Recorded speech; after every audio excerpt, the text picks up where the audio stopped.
You can stand there and pass off the bench. He doesn't like it. Shady. He just doesn't. What would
6 o'clock. You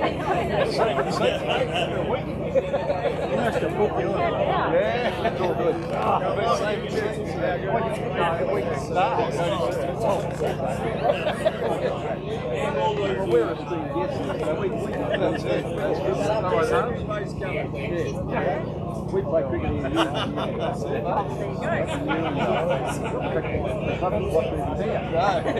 Well, it was. We brought it there. We were part of the club on there.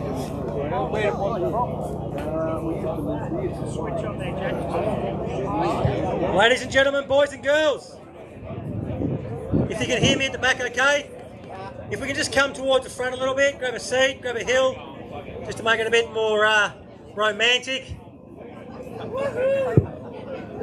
At the back there, Trouser and Havey and the boys, bring it down.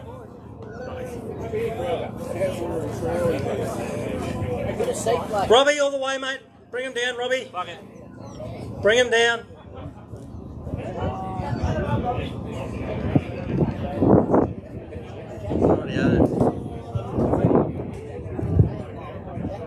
Rightio, ladies and gentlemen, boys and girls, thank you for your attendance this evening. It's going to be a very good night here tonight. Welcome to the life members. I won't go through every single one of them, but we got at least half a dozen in attendance, so thank you. All the families that have popped down, ladies and gentlemen, we got guys from Basie Park. Don't boo just yet. 1, 2, 3. Boo. Thanks to the boys at Basie Park boys for coming down. We're going to introduce the way the evening is going to go. Mark Allen, former Australian legend golfer, who was once being interviewed on radio and stacked his car. Is that correct? I don't know if you ever heard that. He's talking to KB. He's like, "Oh, KB, I've just stacked my car." That's been rolling around for a long time. So, but Mark Allen, terrific golfer, radio host at SEN now, 3OW, I think it is. Is that correct, Mark? Yep. Been one of the great men. He's a really great fella. Listened to him for a long time. He's going to host the evening.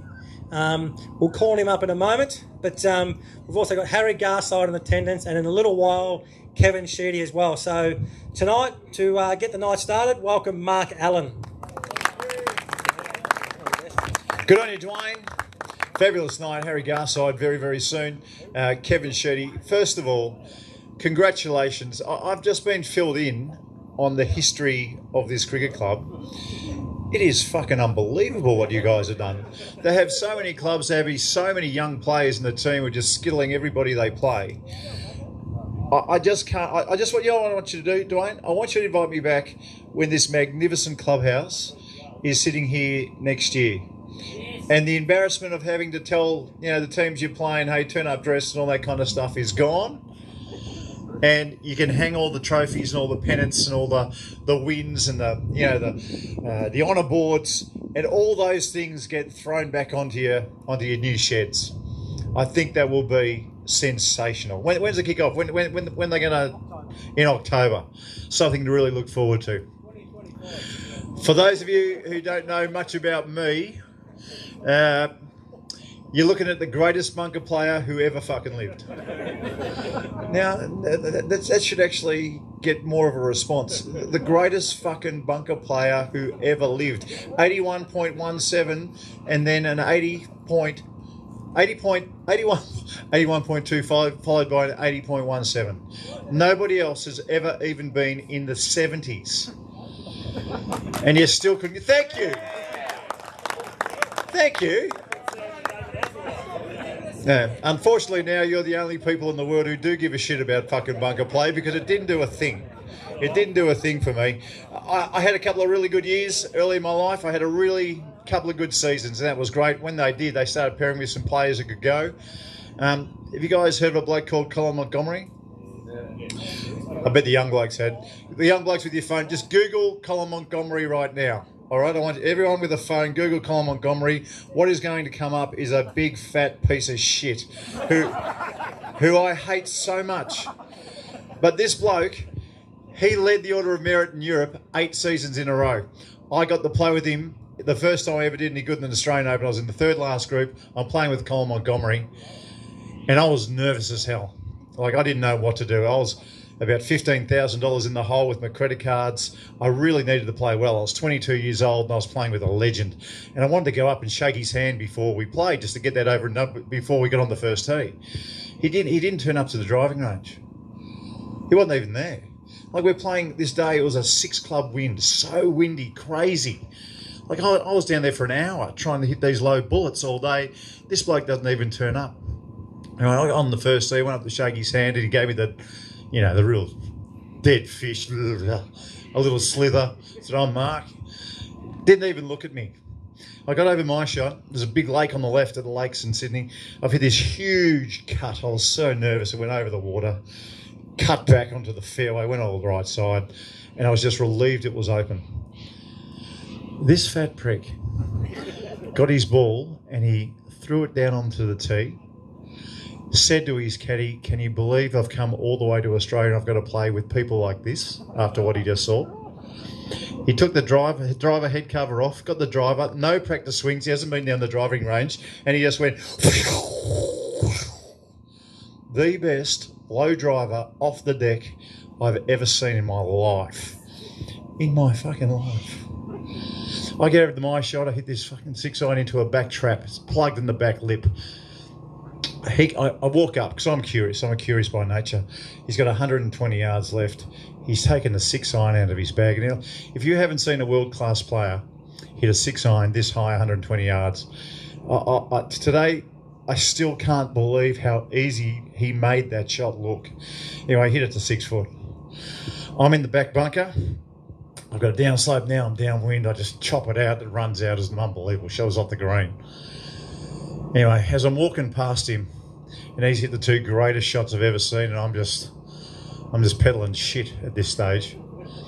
I hear him say to his caddy, "I bet the kid shoots 85 today." And he's doing it on purpose. It's clicked in my fucking head. This prick is doing this on fucking purpose. I'm $15,000 in the hole. He's a billionaire and he's trying to stick it to me. Anyway, I get over there. I've got a chip shot now. I've got the wrong club. You know, I'm panicking. I've got my sand wedge when I should have a pitching wedge. I didn't care. I just want to get out of his way. I get over the ball. Pop. Straight in the fucking hole. I make a 4.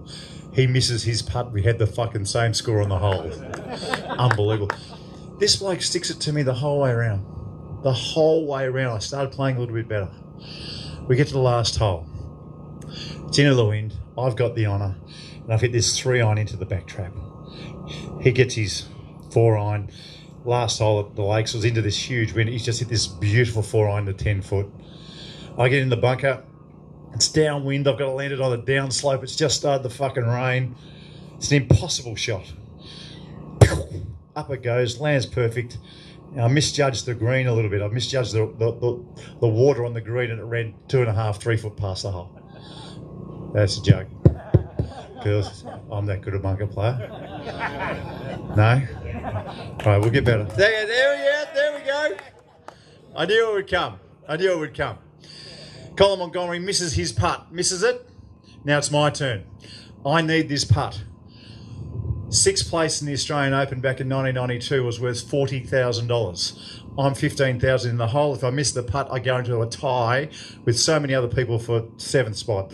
So I go from $40,000 to $22,000, only just above. So it's an $18,000 putt. You're looking at me like, how do I know? Every golfer fucking knows. Every golfer knows on that last green. So starting the rain, I get over my putt. I've looked at it. It's a little right to lefter. Going through my pre-shot routine. 1 stroke, 2 stroke, looking at the hole. Left foot, right foot, putter behind the hole. One last look. I'm about to pull the trigger, and that fat piece of shit fucking walked right past me. In the rain. Now, you just don't do that sort of shit in golf. If Kevin Sheedy was here, remember the line in the sand game? That is like line in the sand game in golf. As huge as it's been. Anyway, he just walked straight past. So I start again. 1 stroke, 2 stroke, looking at the hole, left foot, right foot. It's a fucking big putt, don't miss it, putt right behind the ball. One final look, bang, straight in the fucking hole. Bang. Alan, 72, that fat piece of shit, 73. So fuck that bastard. How's this for the story doesn't end there. I go inside. He didn't shake my hand afterwards. He's raining, didn't shake my hand. Go inside, and I looked at him and I said, Colin, thanks for the game today. And he said, how are you going to spend your money? On lollies? What the fuck was that? It was like the stupidest thing of all time. Anyway, it's not about me. There's a little bit about me as a professional golfer.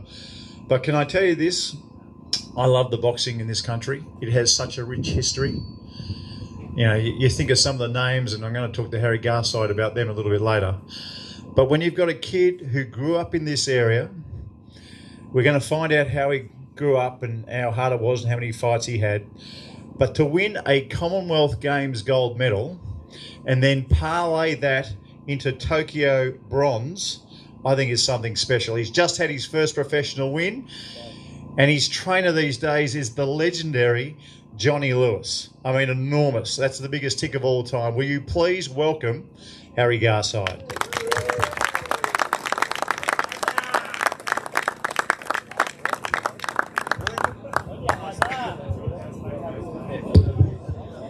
Nice to see you. Mate, thank you. You're a Bondi boy these days. Grew up in this area though. Yeah, it's a little bit different in Bondi, I tell you that. But it's good to be home. I'm home for the weekend, which is nice. Tell me this. As a young fella, I don't know about everybody out there, but fighting blokes wasn't high on my priority list. It wasn't high on many people's priority list. When did you know that you wanted to fight? Oh, that's a good question. I'm the youngest of three boys, so I pretty much had to learn to fight pretty quickly. But I started boxing when I was 9, and once I started, I fell in love with the sport within the first week, and after that, I just wanted to be the next Muhammad Ali, and I'm on the journey to become that, hopefully. I reckon you might be. I mean, tell us about how many amateur fights, because this is the amazing thing to us. I mean, it's one thing to train as a 9-year-old, but then when you finally step into a ring, and it's serious, even though you got the headgear on, I don't care. It's serious. That guy wants to really hurt you, and if you don't feel the same about him, then you're not worthy of being there. So how many fights did you have before you started going, okay, this caper, I've got my hands, I'm a real chance? To be honest, mate, still not there yet. Always learning, always growing. And my first fight, I'll never forget it, 12 years old, that's the laws in Victoria. And I remember I had all the kit, all the gear, absolutely no idea. And I had all the nice boots, just got it for my birthday present. I'm looking at this kid, he's wearing runners. I get in the ring and he punches the absolute shit out of me. 2 8 counts in the last round. I've got tears rolling down my face. I'm looking at my parents going, why am I even doing this sport? I lost more fights than I won before the age of 17. And I had definitely a fair share of failure and adversity and stuff like that in my boxing career, but the most important thing for me is just a love for the sport. I love it with all my heart, and it makes me extremely happy, and still to this day I still feel like a 9-year-old boy when I played. And I'm sure it's the same for some of you playing cricket. You love the sport of cricket. That's the most important thing. The reason why you're all here tonight is because you love this community, you love cricket, and it's the same for me. I just love my family, and I love my boxing family. I love doing the sport. So tell me, I'm stunned, to tell you the truth, that he had more losses than wins on the way through. So something must have clicked. Was it a work ethic thing? Did you just push? Did you just start going, okay, if I want to start winning, I've got to just get up at 5, or I've got to do more training. I've got to do 12 sessions a week. What was it that started to get the W's going? Yeah, it's a good question. I think definitely, for sure, I just had to amplify and intensify everything. I saw many people. I lived in the Philippines for about 3 months, and I saw how they live. I was living on the ground, no bed. It really sort of humbles you for what we've got in this country. We've got so much in this country, and you take it for granted often. And when I lived there for 3 months and saw what they did, saw the pictures they had on their wall, saw how they lived, and the desire and motivation they had, I really had to take a bit of motivation, inspiration from them, and I sort of just brought it back to Australia. And I wouldn't say I live hard or anything like that, but I just try my best to just be obsessed with what I do. Every time I wake up, I know what I'm doing. I see pictures on my wall of my goals, my heroes. I know what I'm doing. I know why I do it. I know what I want to achieve. And I jump out of bed because I love the sport, and I just want to try and keep winning and progressing and chasing that elusive glory. Did you know how big you were back here when you were going well in Tokyo? Did you actually understand that Harry Garside, like Ash Buddy's on the 9 and the K's, you were that big? When things were going well for you in Tokyo, when you're up against the guy who was going to be the favourite, the guy from Cuba, when that was coming on, your name was everywhere. People were talking about you. Where are you going to? Did you have a sense of how much it meant to Australians? Not really, mate, to be honest. I still feel just like a little boy from Lurdale. Nothing's changed, and the reality is, you might put some people up on pedestals and stuff like that, but we're all just humans at the end of the day. We're all just people. We have emotions, and I'm just still that scared, little insecure little boy that I was when I walked into the gym at 9 years old. I'm still that little boy. I just love what I do, and I was so grateful in the sense that, I have a really good family around me, and they always keep me really humble and really grounded, and, always come home with the boys back home in Lurdale at the OC, the Linda Creek Hotel, and the Dorset. Might go there tonight, have a few beers. And this Lurdale station, of course. They've done it up, it's too nice now. Hey, I want to talk about that kid from Lilydale, because, when things were going well in Tokyo, I read about you, and there was stories from everywhere. People were on Today program in the morning, and they were talking about when you were 15, 16, you could have gone either way. You came to a fork in the road where maybe you're hanging out with the wrong people. I don't know. Can you tell us about what was going on at that stage in your life? Yeah, I was just having no success in boxing. As I mentioned before, I lost more fights than I'd won before the age of 17, and I was just at a crossroads. Do I give up on this dream? Am I good enough? You start having these thoughts if you just keep losing. And I'm so grateful. The Reach Foundation, who Jimmy Steins is an AFL footy player, Brownlow medalist, and Paul Curry, they started the Reach Foundation. The Reach Foundation come to my school and ran a workshop when I was 16 in Year 10, and that workshop honestly changed my whole entire life, changed the trajectory of my life. And as I mentioned, I was just at this point: do I give up boxing and just become a tradesman like the rest of my family, and just like what all the boys are doing? They're leaving school, they're becoming tradesmen, or do I focus on this dream? And that day was the day that I really delved into myself and try to understand myself more and who I am, and try and love myself unconditionally for the good, the bad, and the ugly. And I'm so grateful that I met that foundation. I'm still involved with them today, and from that day, it just changed the trajectory, and I won my first nationals within a year of being involved with them, and just so grateful. I'm really passionate about young people purely because of that day. I know how much I got out of that day, and I just hope some young people can get the same sort of stuff. All right. I've read about you, and I know why your nails are painted, but I reckon you should tell these people the story there, because I think it links into what you just said. Yeah, so when I was younger, and I think we can all speak for this, I just felt like there were so many roles pushed on me by society.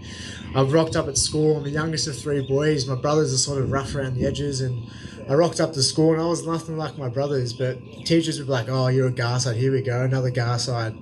And I'm like, I'm nothing like them, but I just felt like I had to sort of be like them because that's what was pushed on me. And I felt that from my family, my friends, my brother's mates, my brothers, and I played this role for a long time, this person that I wasn't. And I painted my nails purely because I want to show young people that you can be anything you want to be. You don't have to fit this mold that society, your family, your friends, anyone pushes on you. As long as it feels right to you, that's all that matters. And I never thought a young scared boy would love boxing and also love ballet and dancing and singing and all weird and wonderful things. But that's the best thing about being human, is how different we all are. We're all so different and unique and special and strange and weird. Like, that's so good, and that's what I love about myself. I'm just slowly but surely understanding myself more. And if a young boy or young girl sees me wearing nail polish and then does something different, does something their family, their friends aren't doing, and I'm happy I've done my job. Yeah, amazing. Yeah, you say you make that turning point in your career, and a year later you're the national champion. So was it more a mental thing, or was it mental and the work ethic started to kick in? Work ethic's so important. It's so important. You can have as much talent in the world as you want, but if you don't work hard and you don't show up, those people who work hard, who might not be as gifted as you, they will beat you one day. And it's definitely a combination of both. You need to have a good mindset. You need to believe in what you're doing, but you need to show up every single day, be consistent in what you're doing, and eventually keep banging on that door, and eventually that door will let you in. Tell me the process of getting into the Commonwealth Games. I mean, there are a lot of boxers in this country. There are a lot of people who would love to have that Australia shirt, jacket, walk onto a stadium representing this country. How do you go? Is it just the national championship, or is there more qualifying, or does that come with the national championship, the honour of being the Commonwealth Games representative in that weight group? Yeah, so the Commonwealth Games is a little bit different to the Olympics. So Commonwealth Games, you just have to win your nationals. And of course, we've got plenty of boxers in this country and stuff like that, but the Olympics is a really long process. You have to go through Asia, and there's so many good boxing countries in Asia. Kazakhstan, Uzbekistan, India, China. These are really strong countries. Thailand. These are really strong countries. So the Commonwealth Games, you win your nationals and you get to represent your country, and getting that tracksuit is truly something special. I've never once thrown out an Australian gear. I've got too much stuff. I give a lot to kids and stuff like that, but I've never once thrown out any gear because it's just an honour. We're so lucky to live in this country, and I love this country with all my heart, and I'm so patriotic. And every time I get that Australian uniform, it's so special to me. So, but yeah, it's a process to get to the Olympics, not so much the Com Games, but it's just an honour. Who'd you beat in the Commonwealth Games gold medal match? India. Yeah. Amazing. And then he beat me in the one that counts, the Olympic qualification. Is that right? Yeah. Righto. Let's go to the Olympics in Tokyo. And like I said, it was getting bigger and bigger. What's it like? Because, we've seen your first professional fight, and you could have fought someone the very next week the way that fight went. But generally speaking, you have a nice little rest. You've got time to get back in the gym. Your manager goes and finds someone else worthy of being in the ring with you. But in the Olympics, you go on bang, bang, bang. What do you got, 24, 48 hours rest between each bout? Yeah, pretty much. What's that like? Yeah, it's tough. So the big difference between amateur and professional is the weight cut. So you get 30 hours in professional boxing to make weight. So you can really cut a fair bit, but you get 30 hours to replenish, hydrate. Some people get IV drips. They do. You can really perform and prepare properly in that moment. But as amateurs, you weigh in every single day you fight. So the process of that is probably the most challenging thing. And of course, you can never prepare for any opponent because you never know who you're fighting until the start of the tournament. So it's tough, it's challenging, but we're all in the same boat. Every fighter in that Olympics is prepared properly, is trained properly. It's who makes weight properly and who shows up to fight are usually the ones who come out on top. Righto. You turn pro, you get the bronze medal, and the Cuban beats you, getting you the bronze medal in the Olympic Games, which is a mighty performance. Honestly, incredible. You turn pro, and when you come into the ring, on the undercard of the Paul Gallen fight, Johnny Lewis is in your corner. He is your trainer. This front row knows who Johnny Lewis is. I know he's a fair income legend. I'm not sure the young guy. You guys heard of Johnny Lewis? Just I don't know. Customata comes to mind, and just Mickey from Rocky. He was a legendary. No, don't say that name again. A legendary sports figure. Don't worry about boxing figure. A legendary sports figure comes on to start training Harry Garside. When you walk in, what's the first thing when you've made the arrangement that okay, let's go, I want you in my corner? How's it start off? It's definitely a unique relationship. I knew who Johnny Lewis was. He's an absolute legend in this country, in the boxing world, and to have him, I think he's had 7 world champions. I'm hoping to be the 8th, and of course my home coach Brian Levere, who's from Montrose, and they're both in their 70s. My coach Brian, he fought Johnny Famechon and Lionel Rose, and of course Johnny Lewis has trained some absolutely exceptional fighters, and to have both of them in my corner is truly something special. And I honestly think the sky is the limit, not just metaphorically. I honestly think I can achieve anything I set my mind to with them two in my corner, and I'm just excited, mate. I'm 24. I'm at the start of my boxing career, realistically, and I'm excited for the next few years. So when you go to training and Johnny Lewis decides to sprinkle some gold dust on you, what's he saying? What's the message? Is it does he fill you with stories from the past and this is what happened, or is it technique? I mean, can you give us a little bit of an insight there? Yeah, he's in his 70s, so most old blokes, they definitely have a few stories made, and he definitely tells me a lot of stories. But I think the biggest thing about Johnny is a master motivator. He really makes you walk out of that boxing ring and your training session believing that you can be something, and believing in your punching power, believing in your ability, and that's what he does. He really makes me walk out and feel really special about myself, which I think is really important as humans, is to feel unique, feel special, feel like we're making progress. And if we are going in the wrong direction or fucking up, someone needs to pull us in line, and he's really good at that too. But most of the time, it's a lot of confidence and building me up with a lot of positivity. Right, I just want to talk about what's going to happen in the future in the professional career with this young fella, but I'm going to come to you guys with some questions, all right? I'm going to come with about 3 or 4 or 5 questions, and you can ask away. So you beat the Fijian lad and do it easy. What's next? How do you go from this to now, really impressing the boxing world? Yeah, I think for me, I'm just always staying ready, always stay fit and healthy, and I want to fight as much as I can in the next 2 years. I want to fight 5-6 times a year if I can. If it's up to my promoters, if they can put me on enough, I'll fight anyone, anytime, any place. But I just want to keep fighting, staying active, staying fit, staying healthy, making sure I'm always progressing in boxing. And hopefully in the next sort of 2-3 years, then you look to go overseas and win world titles overseas and bring them back to Australia, and maybe have a fight night in Furtry Gully or something at the netball centre. Get all you guys there. What about sparring partners? Because what in Australia, what are we? 3, 4, 5% of the world's best boxers. You need the best sparring partners possible. Will there be a time when you go away? Of course. Yeah, of course. In the amateurs, I spent probably more in the last 5 years. I probably spent more time away than I had at home in Melbourne. So we need to be competing and fighting and sparring with the best in the world in order to improve.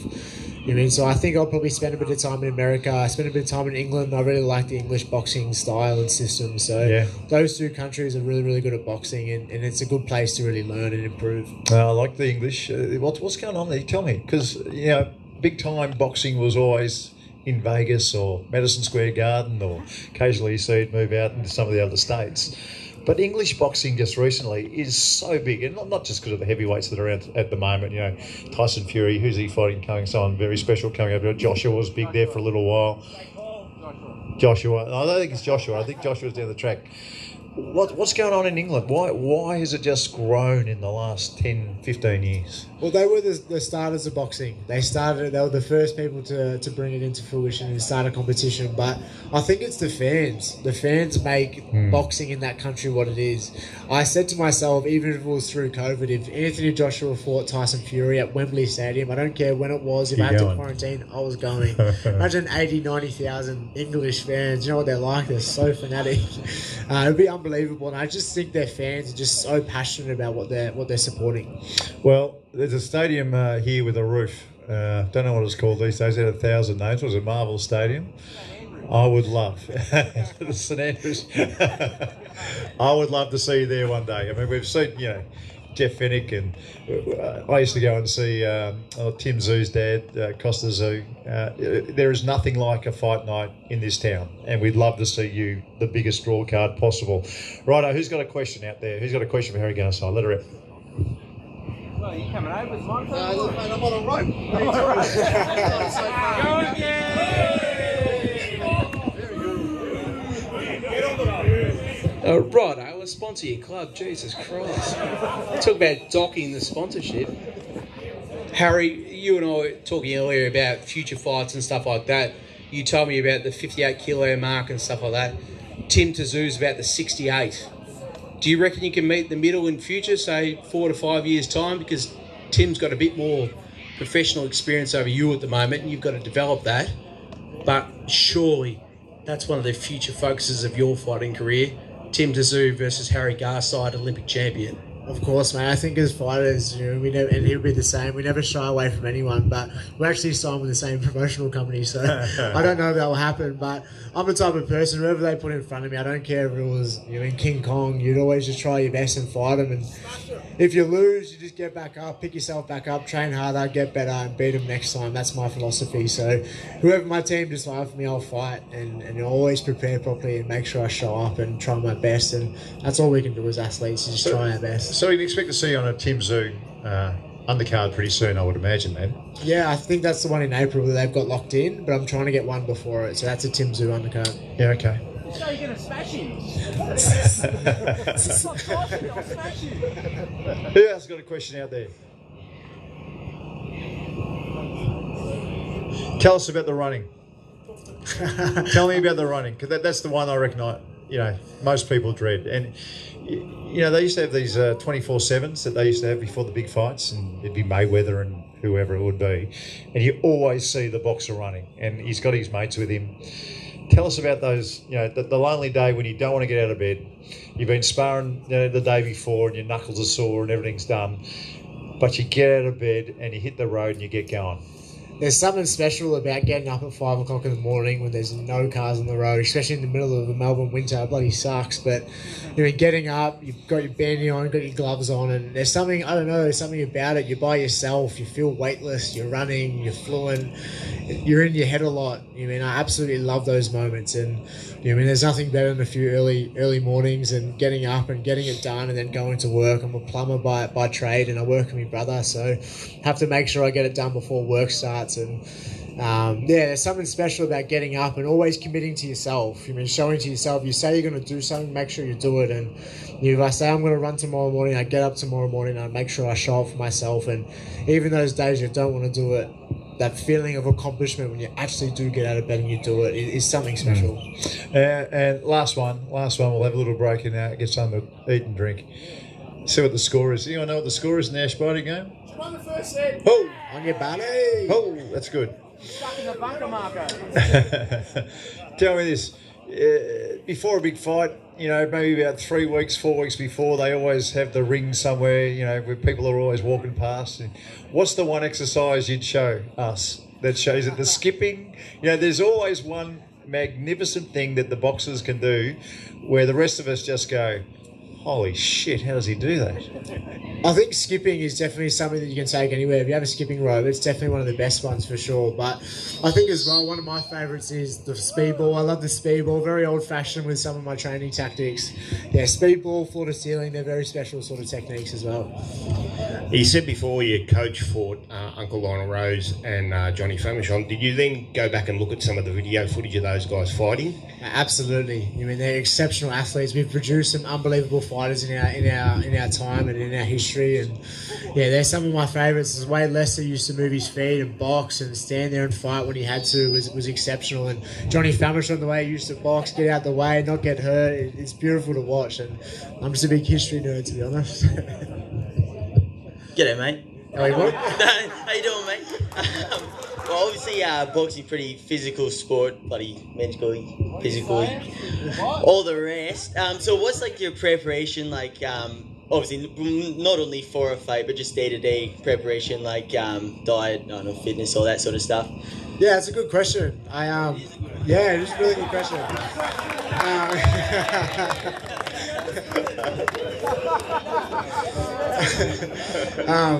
I just make sure I always make commitments to myself, and in a prep I wake up every single morning and I meditate and I visualize my goal, I visualize my hand getting raised, I visualize myself boxing well, I visualize myself walking out to the ring. Anything you can visualize, I visualize it. And then I get up, I say some things in the mirror, I'm enough, I'm going to be a world champion, so many other things and things to build me up with confidence and positivity. And then I go and train, and then at night I journal how my day was, what did we do for training, how am I feeling, what are my goals for tomorrow. These are things that I do every single day, and I feel like because of that, because I do it every single day. And as well, I've never had a cold shower, I never had a warm shower for about the last year.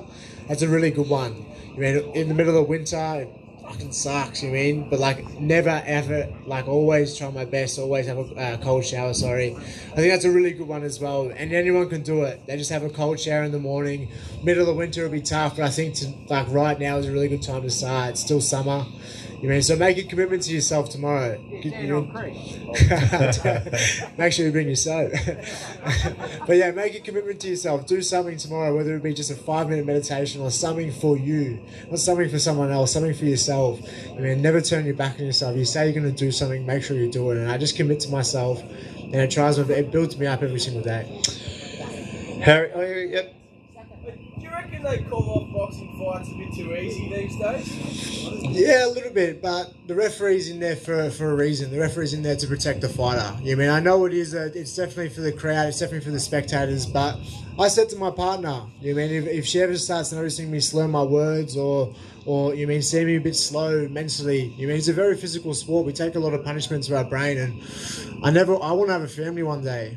You mean, I want to make sure my kids have the best version of me. So if I ever start slurring my words or being a bit slow mentally, I'll give the sport up tomorrow. And I love the sport with all my heart. But, you know, I want to have a family later in my life. And I want to make sure that this sport never takes away from my ability to live, think, or be. And that's the most important thing. And I think that's why the referees do it, is to protect the athlete. I know it's not that entertaining. I love seeing knockouts. There's nothing better than seeing someone get knocked. Yeah, don't we all? Watching Jake Paul do that, what was that time? Well, Jesus Christ. That was big. That was a big one.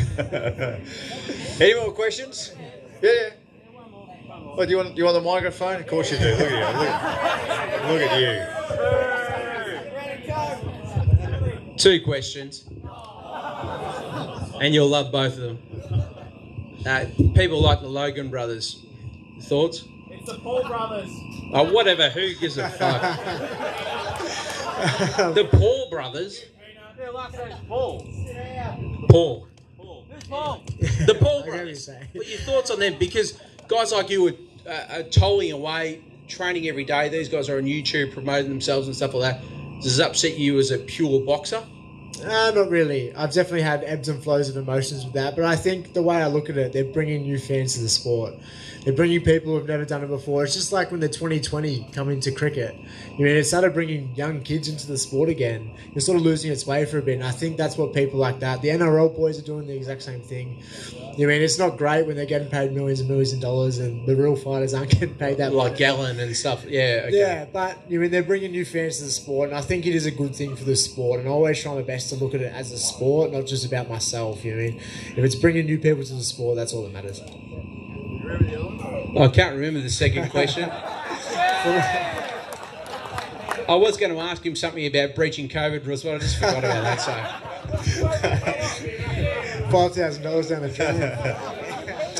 Last question. I've got a couple more, but last one. UFC, so big. And the reason it's so big is because the best fight the best.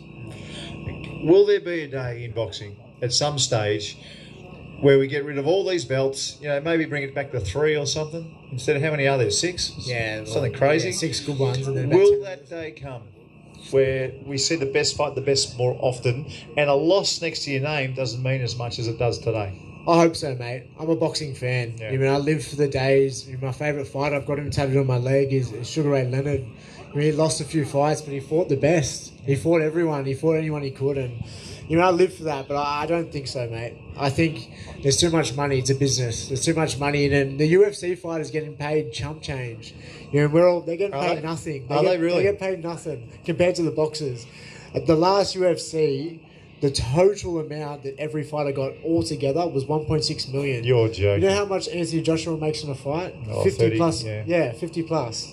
You know, I mean, it's too much money, and it's sad for the UFC fighters. But that's me just getting a bit passionate about that topic. They need more money. What's the minimum you want for a private fight these days? Gee, Chad, let's get personal. Well, it becomes Fair, that's all right. Well, it becomes public though, Marco. Yeah. No, we'll find out.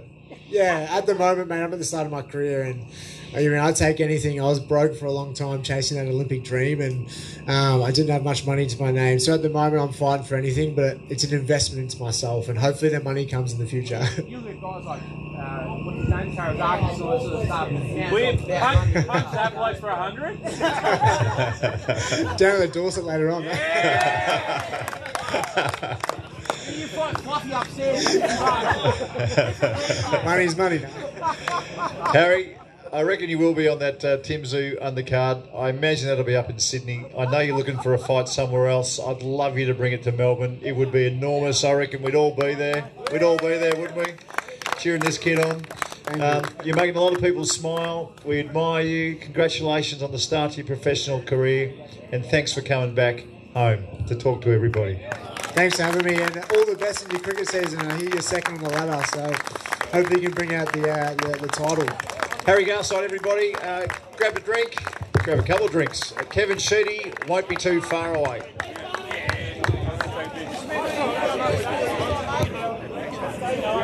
Just quickly, ladies and gentlemen, the food van is still operating, so if you need to get some food, hop over there now. We'll have about a 20-minute break. We'll sell some raffle tickets, draw the raffle, and we'll come back to you all. Why are you so grumpy?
Okay, folks, once you make your way out, what an unbelievable night for Australian tennis. Can you believe it?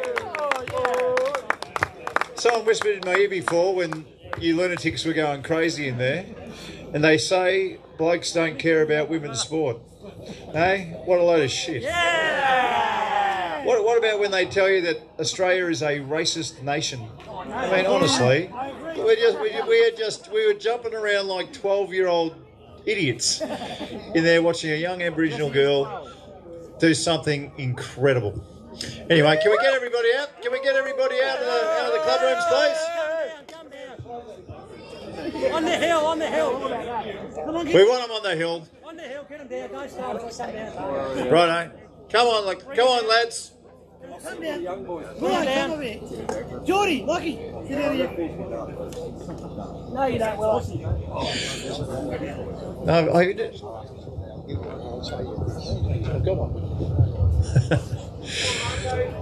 Okay, folks, let's get this night rolling. Harry Garside was magnificent. I know, Kevin, you love your boxing. You missed this kid. He was a superstar to listen to, a superstar human being, and we wish him very much all the best in his professional career. And now we're at the other end. A man who has won premierships as a player, premierships as a coach. The AFL not only listened to him, but the way that the game was marketed.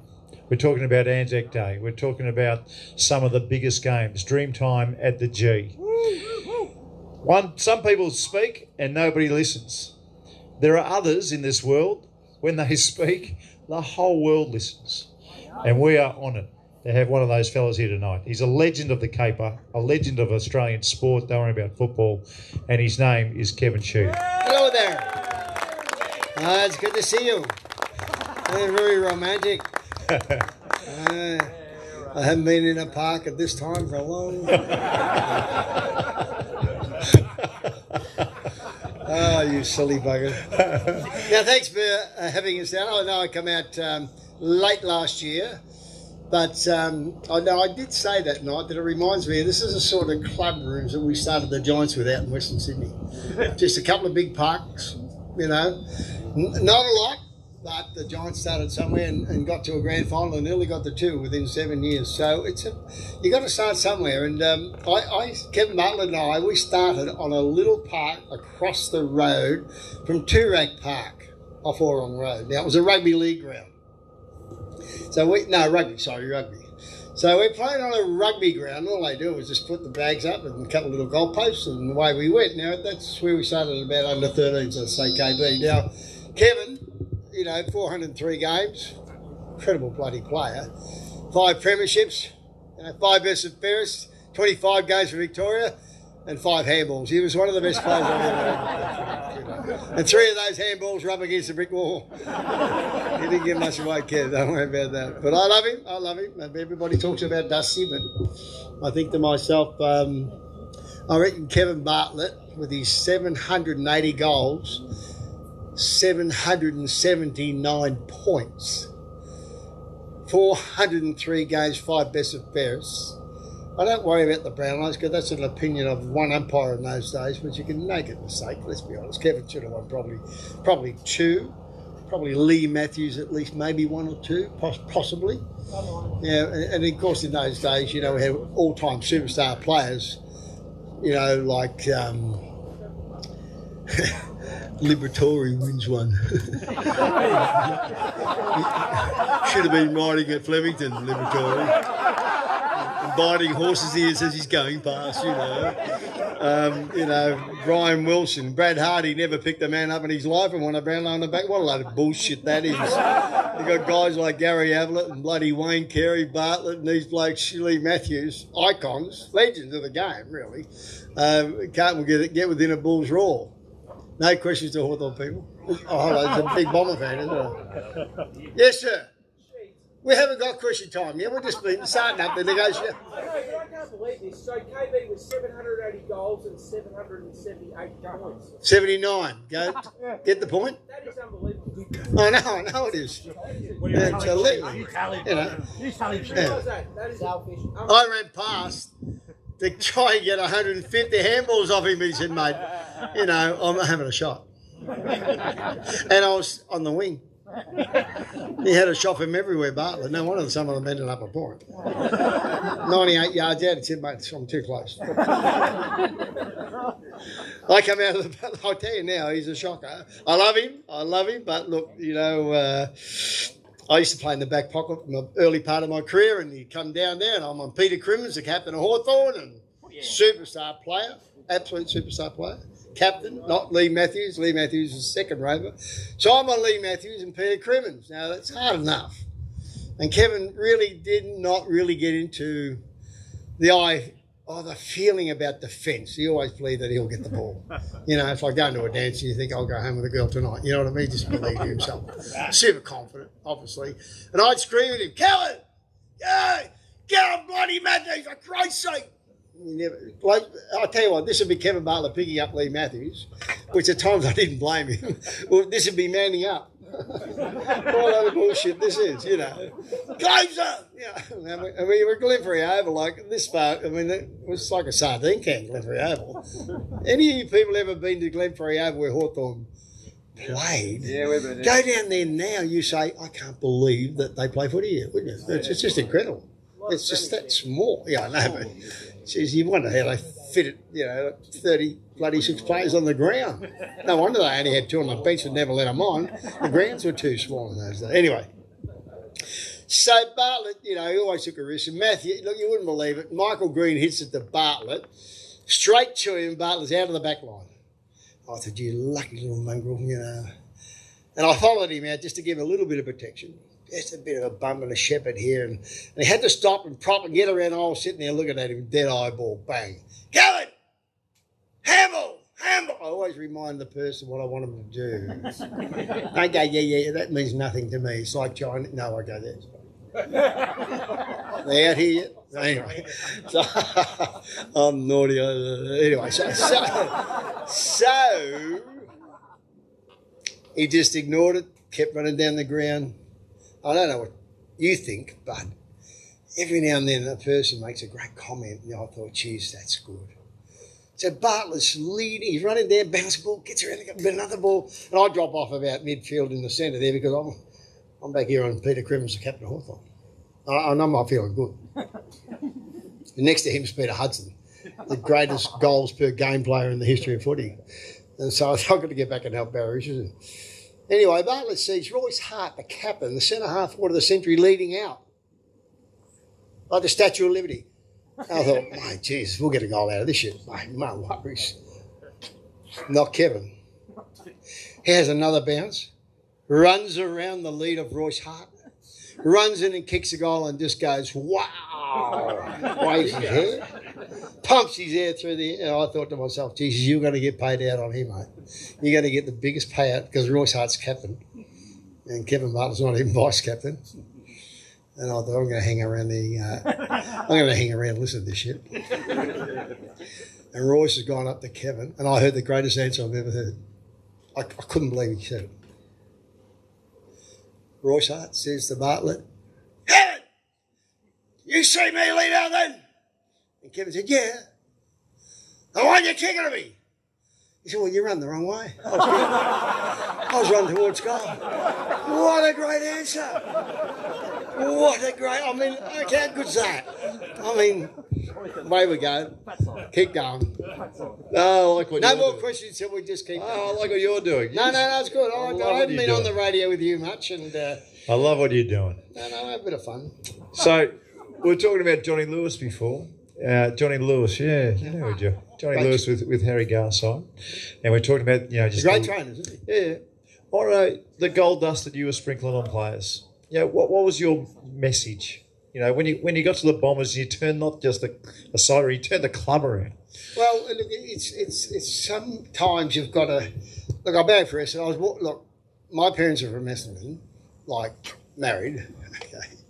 and my whole Irish Sheedy mob lived in Moody Ponds, Essendon. So, but my mother wanted to get my father away from his family, just to settle him. So they crossed the Yarra into a place called South Yarra and Prahran. Everybody know where that is? Chapel Street, Jam Factory. Yeah. So we just slotted in there nicely, quietly. Ended up with 7 kids and mum and dad in a 2-bedroom house. It was very, very claustrophobic. 9 in a 2-bedroom house, I can tell you. They were just seat, bang, bang, 3, 3, 3. Anyway, so Kevy and I met then, Bartlett, in Chapel Street. And, that upbringing was fantastic for me. I bagged for Essendon. When I was a kid. So how many kids get to coach their club for 27 years that they bag for? Hardly any. Probably no one, Yeah, well, it's good. That often happen. That's what I'm saying. And then look, the alternatives were like sort of Collingwood. Well, they lose. They get to the most grand finals. That's why I gave me Jack Day. This is a gift to me. I'm a good person. I gave him 1990. That's the best tanking performance I've ever done. What are you talking about? I mean, I'm a caring person. That's what my mum said. Give to people that don't have much. And I thought I'd let Collingwood have a premiership. They haven't got many at the moment. Seriously, people got to take me serious, I hope. And then I gave it 25 Anzac days at $500,000. That's $12.5 million. And then Eddie bagged me on the radio accidentally one day. I said, don't talk to your members like that. He said, what are you talking about? I said, I'm a member of Collingwood. Because when I was coaching Essendon, I bought a membership of every club in Melbourne to make sure we stayed alive. And my PA said, it's cost you $1,500, Kevin. I said, I just want to have the chance to answer any smart ass that bags me. And I said, don't talk to your members like that. I won't vote for you at the next election. So I'm a serious little smart ass, as you can see. You must have a quick wit in this game. Just remember, I lost 254 games at Essendon. Most people don't get to coach 254 games. And I lost 254 games and I kept my job. Until I got knighted by Matthew Knights. Not many people in the AFL have ever been knighted. So look, it's I changed Essendon because they were a soft club, a loving, churching type of club where you go to Essendon, there's churches everywhere. I thought, gee, which denomination? I can't change from being a Catholic. It's the same guy on the cross, get over it, But you can't say that to all the other mobs because they get the shits. I said, I walked around, the same guy going to that church, it's the same bloody guy. He's still got long hair in the beard here, I know, I like the story of Jesus. I'll tell you now. I'm telling you now, I do like that story. Mediocrity. No, mate. It's just, you just don't get sucked in to King Henry VIII and all the other little bullshit artists that have been around for 200,000 years or whatever. Okay, let's get it right. Anyway, the deal in the end is being a Christian is being a good person. Is that right, fair enough? Yeah. That's it. There you go. So, of course, as soon as I got to Western, I got a map. Those Malway books? The street? Yeah. And I blew it up and I thought, Jesus, this is unbelievable. No one lives here. No one lives here. Because I always went out from Chapel Street, Prahran, and went to Windy Hill and home, with my paper boss, because I was only 10. And he was a Mad Bomber fan. He bought me a membership and all this stuff. So I'd go out with him. Didn't have any idea what Essendon was like. And I found out there was 2 airports there. I can't sign anybody at an airport. They're all in transit. You can't sign a membership or a player. Oh, shit, how stiff am I? I've got the worst job of all time. Well, one of the worst jobs. Not only that, there's 2 race courses. And you go to the race course, in the middle of the week, there's horse shit everywhere. That's all there is. Horse shit and roses.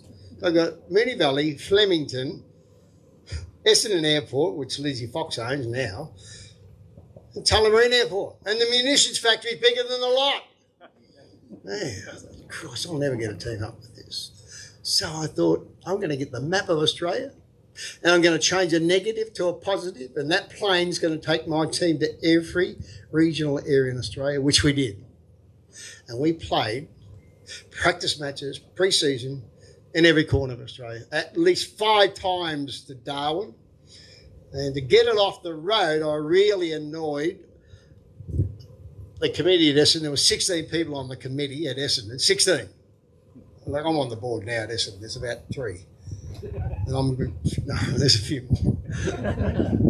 But all I'm saying is, and 10 of them were past champions. So I'm being looked at by the past champions. You know, I'm a Richmond mongrel back pocket player. Ever get the idea? You Hawthorn people out there? Look, don't worry about plumbers. I mean, I pick my best plumbing side. You've got 5 Brownlows across the middle. They get your shit together, son. Keith Greg Williams, and Paul Kelly. There's 5, all right?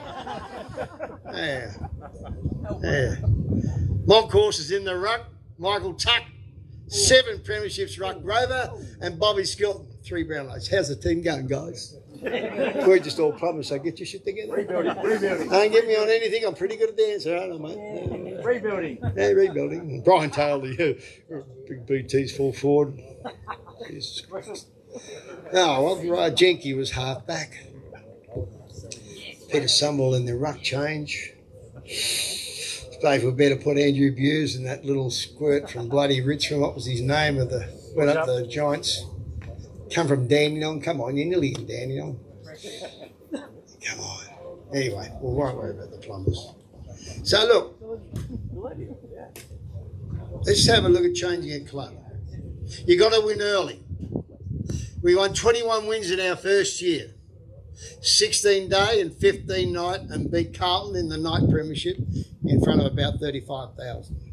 It's the first thing Essendon ever won for since 1965. Sounds about right. Okay. Tim Watson jumped over a pack and kicked the goal, and away we went. And wow, we might be okay soon. We won 16 wins that year in the VFL. 16 wins the next year. Got knocked out in the elimination finals. Imagine getting 16 wins and you don't only get an elimination final. It's unbelievable. We're a very unlucky side, I promise you. We could have won easily a premiership in 81 and 2. 83 gets slaughtered by Hawthorn, the Mighty Hawks.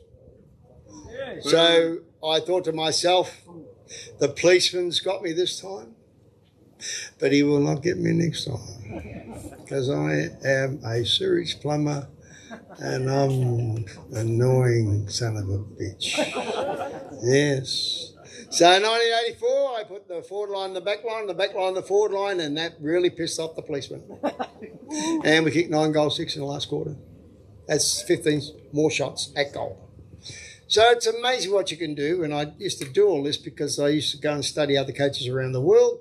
So I get my wage and I fly straight out to England, straight out to America, and go and talk to all the other coaches and the clubs that I could on my month off, which didn't really make my wife happy. We were just married. I got married and then got the coaching job, and we had 4 kids in 7 years, and I was never home. Okay, I'm sorry, ladies. You know what that's just like. Yeah, we're bloody men. You're all the same. So win early, and then hold on for a while. We get rolled in a preliminary final by Geelong in 1989, and we get Collingwood beat us in 90. So we nearly had 5 grand finals that first decade. Not bad. Okay, and I'm feeling pretty good. Now I'm going to tell you about the greatest coach that everybody forgets. He didn't win the premierships, but I tell you what, for a person that has attitude, he actually made an impact in my life, and his name's Tom Havey. And he turned up at Richmond after winning 3 premierships at Shepparton. I met him at 17. Anybody here 17 or 18? Quick? Okay. So I met this guy at 17. And I've never met a person like him, and my father, whose name is Tom also, is going to die in the next 12 months. And they are very, very different people. I've said, Jesus, I love my dad, but who's this bloke? And this is what happens. You meet people in sport, clubs like this, where I started, Tri-Boys Youth Club, Prahran Footy Club, in the under-19s when I was 15. Kevin Bartlett was only in the Richmond first at 7, I think. Amazing player, that bloke. And they develop you. That's what these cricket clubs and footy clubs do. They develop you. And golf. Big difference between golf and tennis is golf never lets arseholes like Kyrgios and Tomic turn up. Okay? They have people with respect. No, I'm sitting. I'm talking about Colin Montgomery, who I paid out on before. That's all right. You continue. I won't go through the rabbit trap, okay? Well, no one's perfect. But geez, don't. Tomic, mate, where did you get him from? Where did he come out of? Don't say the Balkans. I know that, but Jesus. Balkans. I know. That place has never been the same since Tito died, I can tell you. I've been studying it and some history stuff. Anyway, so I fixed up Essendon very quickly for 10 years. No, I had 3-year contracts. So every 3 years I wouldn't sign a 5-year contract ever because they changed people at the top. So I signed it with you. I stay with you until and then I'll look at the person they replace at the top. Fair enough? CEO and or chairman. Because it's like signing a... I can't say your wedding certificate because you just never know what that is. I tell you what, boys, on that wedding certificate, I've got to do some talks to some 20-year-old apprentices soon. I said, mate, what's that wedding certificate? Because they might be really good and you might be the shithead. Yeah, because everybody, yeah, that's right, you know what I mean. There's nothing on the back of that wedding certificate, is it? I tell my wife that. And she says, don't do that, you'll destroy people's lives. I said, well, it's a bloody big deal, darling. Forever? Jeez. Anyway, so I nearly thought I was at Essendon forever, okay? So only 2 people in the world got 27 years, Nelson Mandela and myself. He became president of South Africa and I got sent up the Parramatta River to start the Giants. It was a very harsh deal. So I changed Essendon a bit, yeah. And I'm back now trying to get their recruiting and sort that out. It cost them $11 million for the supplement saga. $11 million, Jesus. Oh, just give me 10% I would have fixed it up early. As a club, on a serious question. Oh, I am serious. I've been serious all the way. As the club, really, are they away now? Yeah. From that? Oh, yeah. I think they are. Yeah, I think. Yeah, 10 years. No one's hanging on anymore. No one's... No, but I think it's been pretty unfair on Hurd and Watson, I think, I mean, and Fletcher. Fletcher never got tested and got outed for a year. Never got tested. You know why he got outed for a year? Because he was there. He was there. How can you get outed for a year by an international body when the player never got tested? It's disgraceful. And Joe Watson, God. If it had been Sam Mitchell or Cochin, I would have said, look, I'm not taking the Brownlow, you can shove it. Sort it out when all the tests go. Wait 10 years, who cares? 10 years is up now. How quick's that gone? Yes or no? Unbelievable. Like Watson wouldn't hurt a fly. I was ready to trade him. That's why I probably got the sack. I'm serious. I said, the guy, you'll never win a premiership. Well, I got Joe Watson. And you know what happened? They never won a premiership while I had Joe Watson. So I just make an honest comment. And I love Joe. He's a beautiful young man, but you just need to have hard-nosed, ruthless people in that midfield. They can run and develop into the speed of a Petrarca or a Bartlett or a Lee Matthews or the champions. Hope no one's taping this because I'll find you.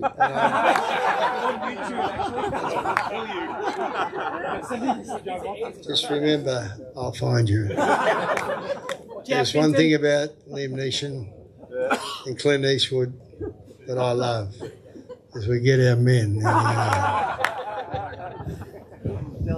No. Tell me about some of this. Look, the memorabilia in the books are quite simple. I love, I do stupid things like enjoy making money and love giving it to people. So I'll give you a classic example, and you would, I'll show you that book because they're there. Grab one of those ones. But I went and rang up Sir Donald Bradman once, about 20 years ago. He lived in Adelaide in Toorak Gardens. And I said, look, I'd like to take my son over, he's 10. But I've got an idea and I want to make a lot of money for some charities. So the best thing I've ever done is put $1 surcharge on every finals ticket for the last 25 years. You may not know that. I got an agreement between the AFL and the clubs and the federal Liberal and Labor governments, because they went dollar for dollar, because we give kids jobs, 600,000 every year. And the government said, if you get that through, we'll give you $1 and we'll match it. That's 1.2 million. This is for traineeships, okay? That's the thing I've ever done. Forget about anything else. Footy and all that. Footy's just a bit of a song and dance show for me. This book here, and you've got one there, open it up where it was. Would you change the page? I'm just going to show you, a comment made a second ago, because 11 people in this book are women. So I admired a lot of strong women, because my mum was a nurse and she's pretty strong. Dad died young. She's left with 7 kids. So let's have a look at one of the great stories about why and what I learned from. When you're a person around 15 to 30, you go, oh, Jesus, we can't be that good. There's hardly anybody who lives on the island. 10 million, 12 million, 15, now we've got 26 in my whole life. Bloody America, they're only 80 years older than us, and they got 350 million. They're only 80 years older than us. So have a listen to this. I went over and saw Cadel Evans win that Tour de France.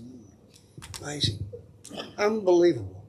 It was a buy that year, and the sponsor, Skoda, of the Tour de France was the giant sponsor. And they took us over for a week. I couldn't believe it. Just on the arse. Cadel Evans is born in Catherine. How do you get the Tour de France winner born in Catherine? That's how good this country is, ladies and gentlemen. There's a bit of space. Are you taping this, mate? What's the place to ride in Catherine? Are you taping this? In the red? Yeah. Yeah, Don't tape it. Don't tape it, Zach. no tape it. I've killed people. Well, I haven't. I got 5 brothers that have. I'm only joking. What about there's a guy who was really great at tennis called Rod Laver. Anybody heard of him? No. Magnificent left-hander. And he's from a place 200 kilometres in this book west of Rockhampton called Dingo. 200 people live in Dingo, and he is from Dingo. This is where our country's legendary sports people. Even Ash, Barty, Ipswich. Probably not many great people out of Ipswich. I'm just letting you know. Maybe one, but not many. What about the greyhounds? No, just be careful. I got Rick Mccosker in this because in one test match, he's not an icon cricket player, but an iconic moment in my life where a guy comes out the bat for Australia in the centenary test with a broken jaw. Anybody remember that? You guys under 30 wouldn't have a frigging clue what I'm talking about. You people my age will say, I'll never forget it either, right? That is an iconic moment.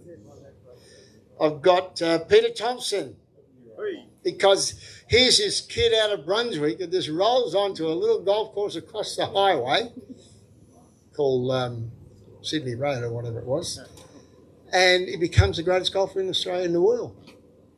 In the world. Little kid from Brunswick. Turns up on TV, always speaks pleasantly, always just dressed neatly. And I've never seen anybody like it. And I'm only about 12. He's winning like 55, 60, 80, all that. What do you win, 4 or 5 British Opens? Something like that? 5 British Opens. So these people, you know, and I'll put them in this book for you. And it takes me 3 years to do it. Because one day, the penny might drop and some of these young guys that anybody from anywhere can make it. Anybody from anywhere can make it in this country. I watched a tennis game once, just like you watched tonight. But there was 2 Australian people in it. One was Indigenous, called Yvonne Goolagong, and the other one was Margaret Court. And they were playing in England, in London, for the championship. And in the map of Australia, they live 2 hours apart. One at Albury and the other one at Balrinal. and amazing. It's all in this. I love to hook those stories up for you people. Dennis Pagan wasn't allowed to really get a horse trainer's license, but he complained that much that just because my birth date was 1947. Whoa. Taxi. That's okay.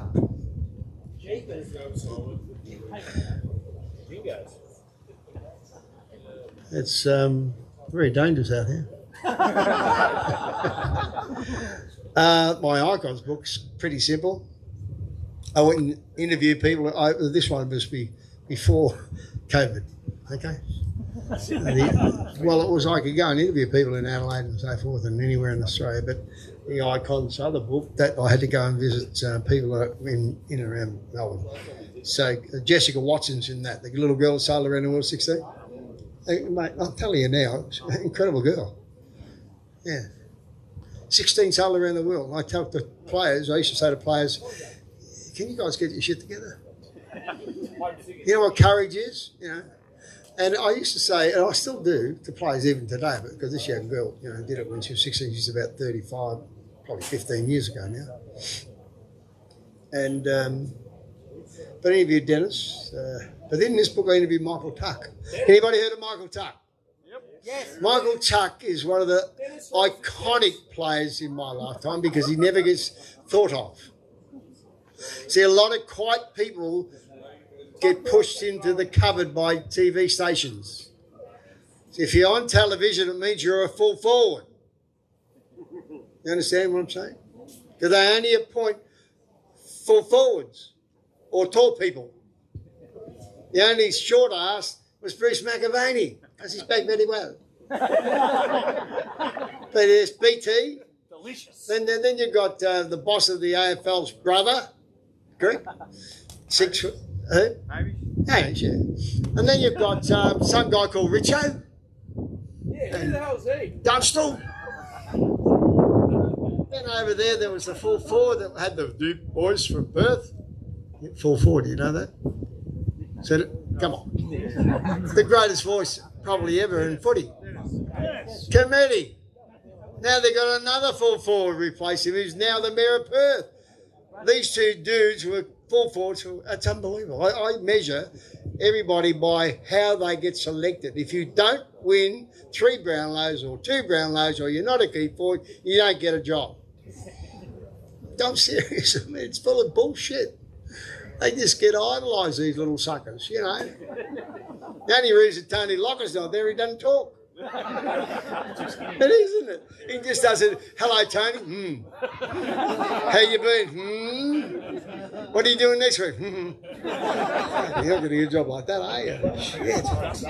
So this book has 11 iconic women, and the greatest basketball ever in Australia is a woman from Albury. So Albury. Anybody know her name? Lauren Jacko. Not a male, a woman. Now I've thrown in Betty Cuthbert, who we idolised, and Dawn Fraser and so on. So there's 11, boss, in that book. And this book here, I have John Nichols, I have Alan Aylett, the man who changed it from VFL to AFL and took 6 years to be allowed to have Sunday football, and now they have football any day of the week. Is that correct? You've got to have courage to make decisions.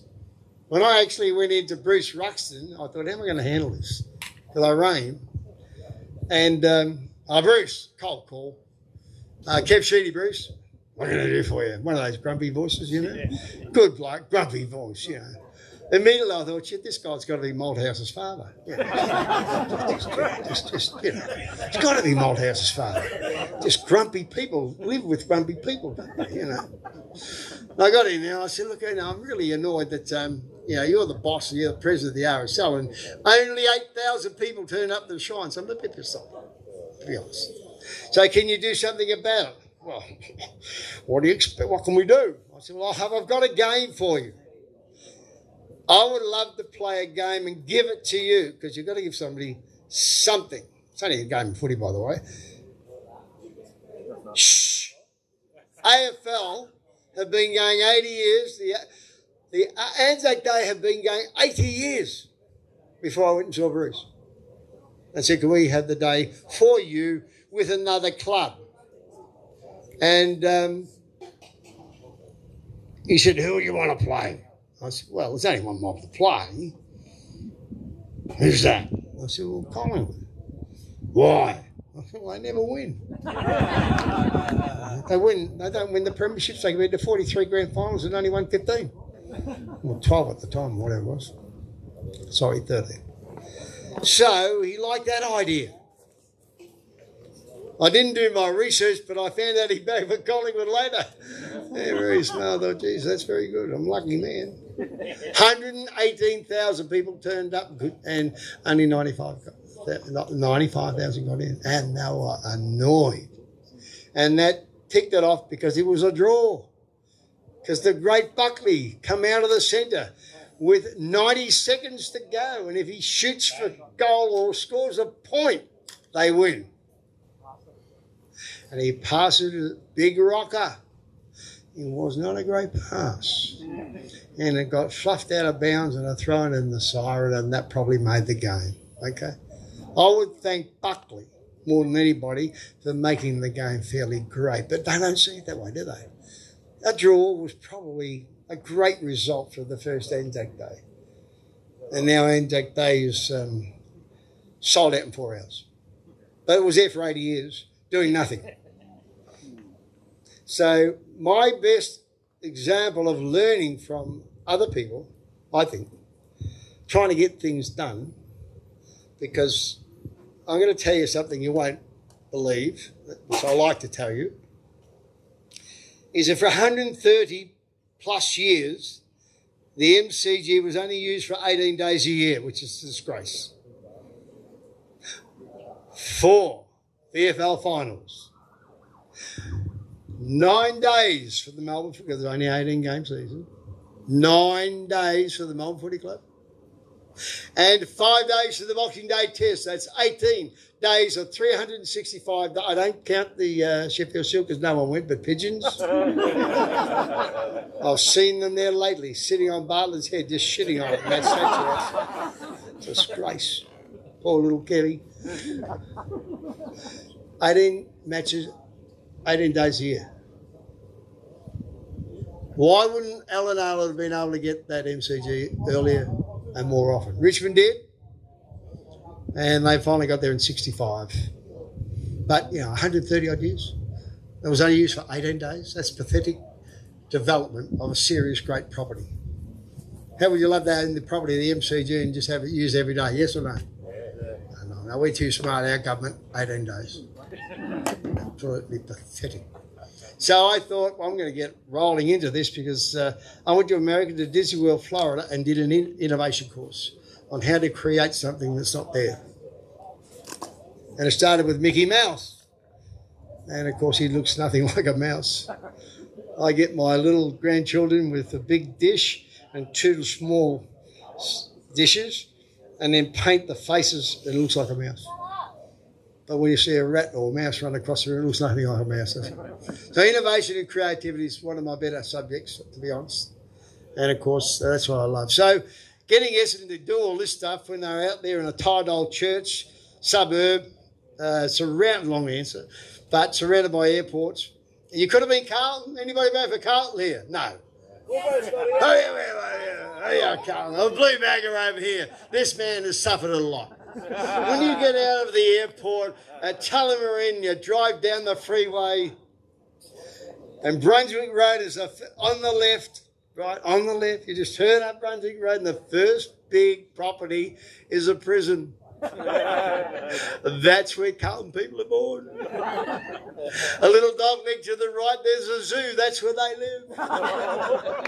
And of course, by the time you do a left-hand turn, you turn up and there's a cemetery looking at you right in the face. The Melbourne Carlton Cemetery. How much have they suffered that long? Prison, a zoo, and a cemetery, and they expect us on fans. It's unbelievable. Hold on to you. 16 premierships, mate, because I don't think you're going to win many for a while. You're hanging there, mate. I went there the other day and I saw a lot of people there. I said, what are you doing here? He said, no one in here's got COVID. Very smart answer, wasn't it? No one in the cemetery's got COVID. I loved it. There was about 200 there. They're all Carlton fans. Next question. From you. From me? Yeah, oh yeah. Come on, I want it. Who do you bag for, by the way? Collingwood. No, just checking. I just tested you. You didn't jump at it. They'll ask the question. Okay. What's next for footy? Next for footy. What is next for footy? What is next for footy? What is next for footy? What I'm operating on at the moment, quietly, is another big game in Melbourne for people that have come from other countries to help build Australia, which we need. I don't know whether I'll get this through because it takes so long to convince people that we should thank people who have come to Australia. And we've all come to Australia, most of our families, grandparents, Irish, Scottish, bloody Polish or whatever. But it takes people to, what do you mean? I said, well, mate, we are the only country in the world, probably the people want to come to. We only got 26 million. What would you call it? Like, what would you call it? Yeah, the day, the match. Yeah. Mate, I'll create something. How do you think I found Dreamtime? I got it off an Aboriginal book. An artist in South Australia called Ainsley Roberts wrote a book called Dreamtime. And the real reason we got Dreamtime is because Richmond had the shit, so I never gave them Anzac Day. I said, turn up with a better attitude and I might find you a game. I said, as a matter of fact, I got one now, but I'm going to give you a 2-year penalty for being nasty. This is my club I was captain of. Anyway, so we have fun. We do have fun. And, of course, the reason is, and I don't know whether you know this person, Edward de Bono, but Edward de Bono was a great was a great lateral thinker in the world. And he had a book called, I think, 6 Coloured Hats. And, of course, the colours of Richmond and the colours of Essendon are the Aboriginal flag of Australia, and that's how I did the game. Everybody clear on that? Yeah. Simple as that. So we have now, number one idea, dollar surcharges created 1.8 million a year and 16,000 kids a job. 700 kids get a job every year. We have Anzac Day, turns over millions for everybody, RSL as well. We have the Dreamtime, the greatest cash match ever was last year. 2 suburbs of Melbourne sold a game out in Perth in 15 hours for $2 million cash. I love it. So, and of course, the biggest sponsored game is the one that is round one this year, which has been interrupted by COVID, and that's been the country game, Essendon Geelong, and that is sponsored for somewhere in the vicinity of 600,000 to 700,000 for one game. That's the biggest sponsored game in AFL, and that's the one I'm very proud of because you try and connect people from the country to the city because us city people, we're always in a hurry. And the country people just want to spend time to say hello with you. So just, hang in there and get to know your country. I'm up in Omeo next week. It's a 6-hour trip. There'll be 100 people out in the lawns with the kangaroos. It'll be very similar to this. I said, tell us how it goes outside tonight. And they said, we've been waiting for you. We couldn't get you last year. We got Brian Taylor. I said, you got another plumber. Yes! Before you got me. Wow! And as a matter of fact, I recruited Brian Taylor from Mandurah, and I picked him up at the airport the day he arrived in Melbourne. Because I was the development officer at Richmond at the time, even though I was playing. Anyway, so I hope you're having a good time. I'm telling you lots of stories, okay? But they're all true. Don't even worry about it. They're actually true. So when you ask questions, take the answer as a development of you because I think you can be really brilliant and sometimes we don't know how good. So I've written all my books, a message to everyone who buys my books for the rest of your life. And I got this sort of thing from Havey. Because Havey never stopped giving me messages. As a matter of fact, he bought me 5 books a year. 5 books a year. I never had many books when I was 20. I was just in the army. 2 years in the army. Won a premiership, 69. Army Monday. Missed the team photo. Run up in the best and fairest. Pretty shitty. Because I get my hair cut and my long sideboards chopped off. But shit happens. All right, boys. And then... 2 years in the army, now we weren't having 2 years in the army in those days. Now we won't take 2 needles. It's unbelievable. Don't hurt my little arm. I don't want to feel good. Mate, we got 5 needles in 2 years in the army in bloody 1969. Little suckers. Anyway, Can we take some questions from up here? any questions? Give us your best shot because I'll never meet you again. Yes, sir. Who do you vote for? Yeah, I'll go for Geelong. Yes. Somebody get the milk Go home. and the plate. Yes, sir. Now, Shh, here we are. Hold on, this is a bearded burglar. seagulls excluded. Seagulls. If Mitchell White was here right now, would you decapitate him? Look, Fair question. it's a good question. So Mitchell White played for West Coast not too long, did he? At the time. But at the time, no, he was West Coast. At the time, King hit one of my players, Mark Johnson, busted his cheekbone, and I tell you now, if I had got near him, I couldn't give a rat's. I would have been out of probably for a month or 2. Go and ask Gubby what happened on Grand Final Day in 1990. Gubby Allen. He hit the deck very quickly, Gubby, and now we're best mates, but I can tell you now, I would have done 6 months suspension if I had found it on camera. So people who hit my runner or hit my players go down. Unfortunately, it's stupid. And I didn't, no, it's not fair enough, really. I just overreacted. But Mark Johnson, broken cheekbones, so I'm pretty pissed off. Anyway, look, I was wrong. That's all right. I wasn't Jason. It's all right. That's okay. Kevin, Bill, this is a twofold question 2, about Derek Kiggett.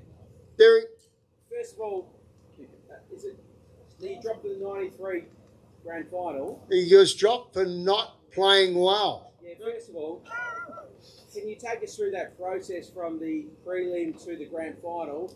And then second of all, you might have seen recently his comments in the media about the way that Aboriginals are treated. I'd like to hear your thoughts on that because you're so intrinsically... Yeah, no problem with that. Look, Derek is a very good player. He went to North Melbourne from Central Districts, and before that he was at West Perth. West Perth, recruited by North Melbourne from playing in a elimination final in Adelaide. I would have loved to have picked him up, but North got him before us. After 1 year, he gets sacked by North Melbourne. You wouldn't want to believe it. I said, I'll pick him up. I'll pick him up now. So I actually picked up Derek Kiggett after being sacked. Right? And then play him in the 1990 grand final, play him for about 80 games, and unfortunately his form tapered off in that 1993 period, and I was coming up against Carlton. And if you remember rightly, any of you people that voted for Carlton, but Carlton beat us in the first ever night game by a kick, right? So I changed the team around, and in the end, after having to play in that final series, we actually played in front of 340,000 people, which averages 82,000 a match for 4 weeks in a row, with a baby bombers called Calthorpe, Calthorpe, Paul Hills, Rick Olowenshaw, McCurry, Hurd. I mean, who were they? I got a 12-year-old, no, sorry, year 12 student, sorry, fall back, Fletcher. I'm just saying to you, I'm really struggling to try and get this team through. I've got an experienced player who can't get a kick called Derek. So that was awkward for Derek because he played every game.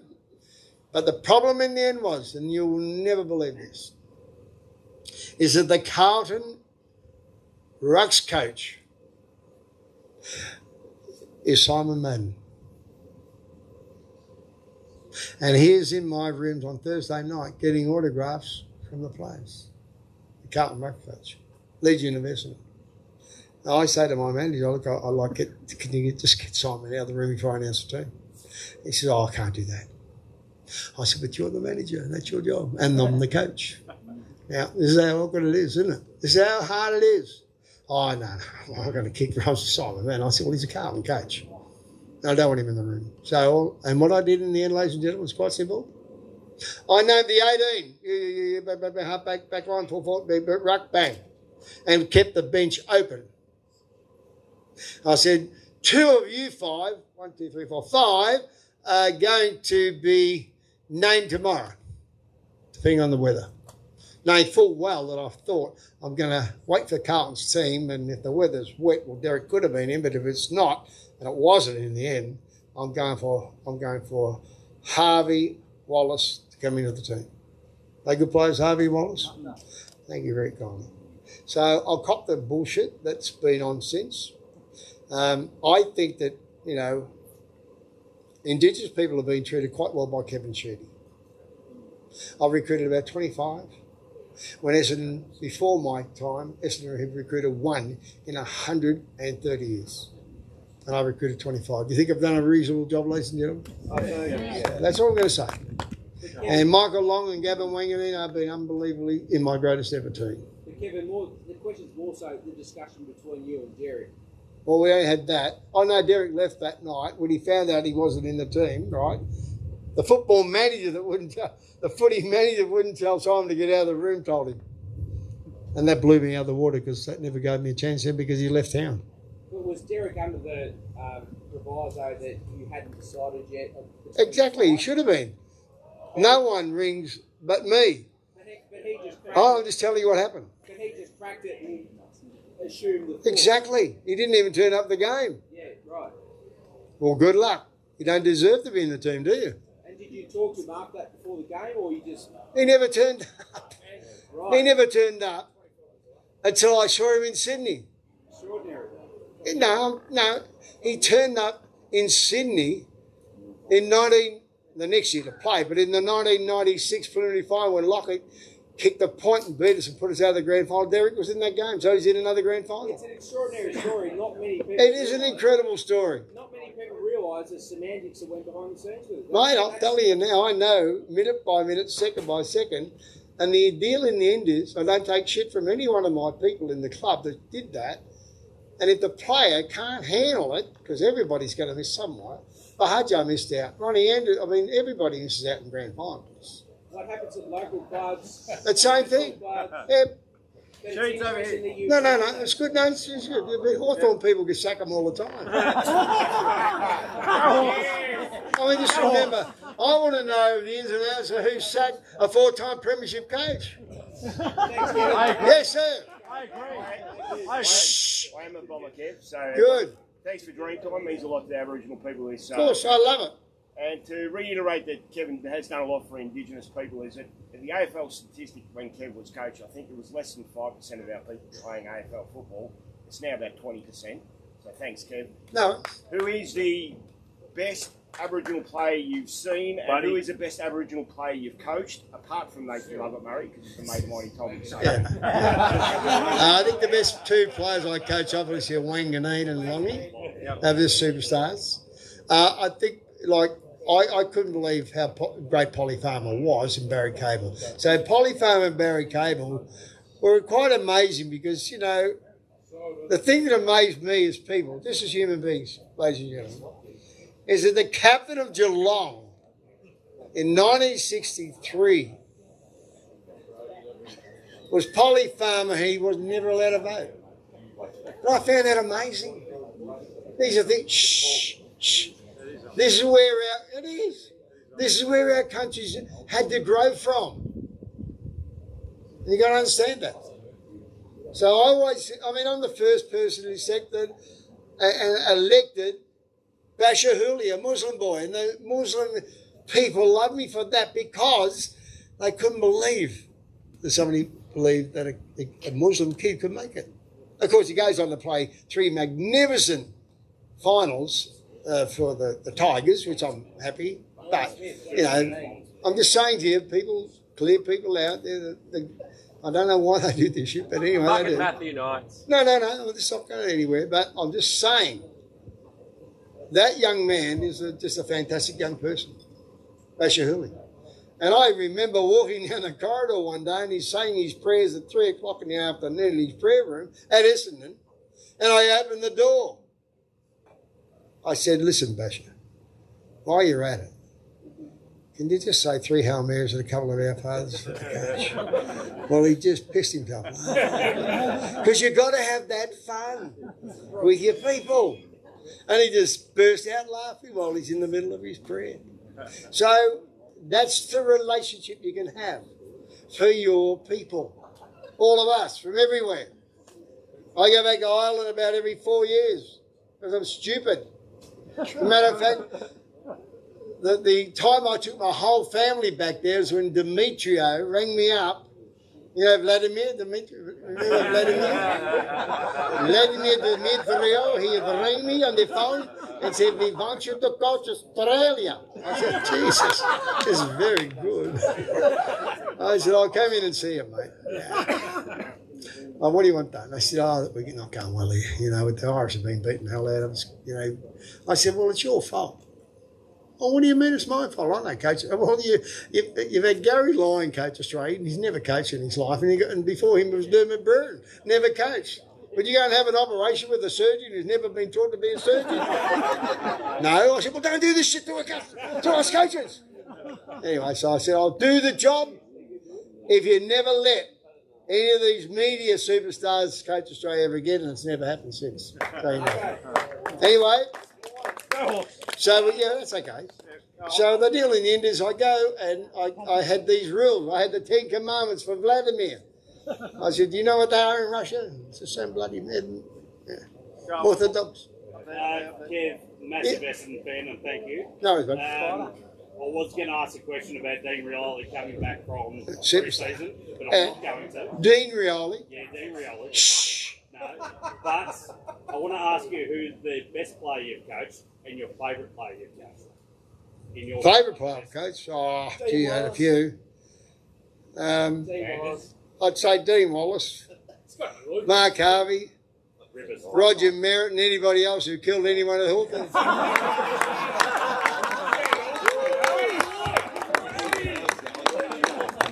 I'm only, don't take me serious tonight.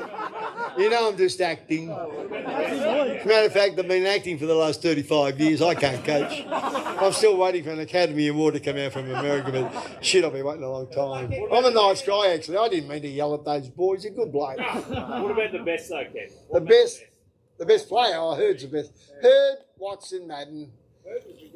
No, Hurd's just a different. Watson, speed, power. Madden I underrated. I didn't realise how great Madden was. You know, in the book Nichols, the Icons book, the Footy Icons book, which is a middle book, which is just pluck that down. I've interviewed Nichols, I've interviewed Aylan, I've interviewed Tuck, I've interviewed bloody just about everybody I could, because no one ever talks to them. No one ever talks to them. There's a great guy over there called Barry Robber in South Australia. They reckon he'd be the greatest player in Australia if he had to come over, but Lee Matthews ran through him in the 74 game up in Sydney when we played state footy, and I was there in the bloody centre square, and Matthews gone whack, and Robbins just went bang and stuffed his square for good. But look, to me, the great players I played against was Nichols and Stewart. Ian Stewart's a superstar. Okay. Lee Matthews is a superstar. Don't even worry about it. I really enjoyed watching Adelaide. You know, it's sad that that young girl died over a drug night out. That's just sad. And, you know, that happens, unfortunately, in this day in life. I mean, it happened to nearly every person I ever bloody liked in music. Elvis, Johnny O'Keefe, Marilyn Monroe. Jesus, why do these people do drugs? It's just crap. And why do you ruin your body? You know, why do you want to ruin your body? I mean, you're given the best gift of life from your parents for nothing. You didn't even earn it. I have no idea. I say to my kids, just to forget about that shit. But Kevin, is it fair a question to a person like you who's coached for so long, more so, who's the best you've seen in terms of their category? So high flyers like that's a different category. You know, the slick defenders or the slick midfielders, the guys who could drill goals from 50, you know? Well, the best goal kicker that should have been riding horses is Eddie Betts. How could a little skirt like him kick 600 goals? He come out of Templestowe. Hold on. No one wanted him. He come out of Templestowe in the amateurs. But that's what I'm saying. Isn't that the fairer conversation? I like it. Yeah, well, you can have any conversation. Jesus, haven't you been married? Have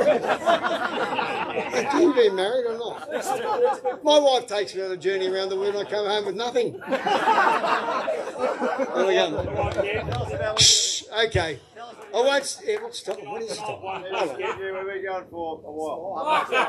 Marco, one more, mate. Let's go home. Can I have one? Well, You get divorced. hold on. Shh. Who's going to win a boxing match between Harry Garside and Terry Danaher?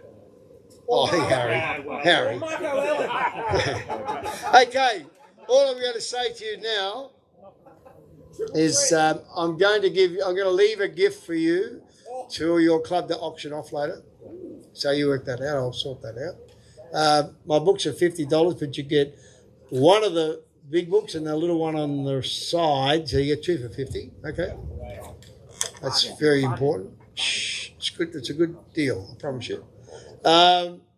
This is my greatest ever team here, which will give you a certificate of authenticity of who they all are, which it really starts with Graham Richmond, Tom Havey, my Richmond people, and moved into my Essendon era.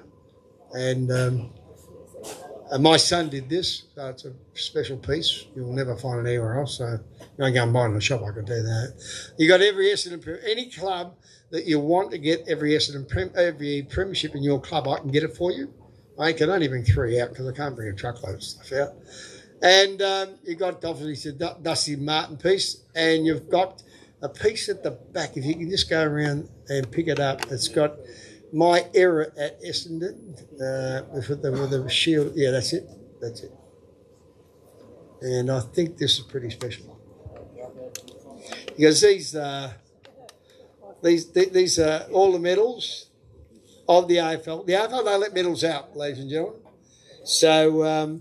And they're my greatest players ever. And also, I think Essendon's greatest ever player, Coleman, because he never played 100 games and he kicked over 500 goals. He averages over about 5 goals a game.